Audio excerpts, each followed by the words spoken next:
နိုင်ငံရဲ့ချာမဘဝရင်အတွက်ရုံပြောင်းဝေရှာသာတို့ရဲ့ဘဝပါ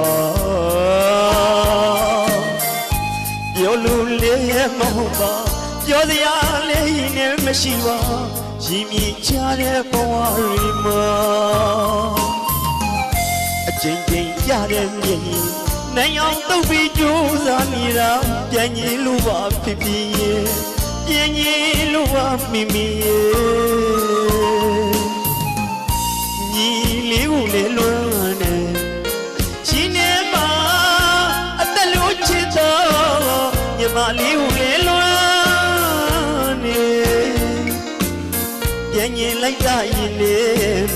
အရင်လွမ်းနေတာတို့ရွာဝင်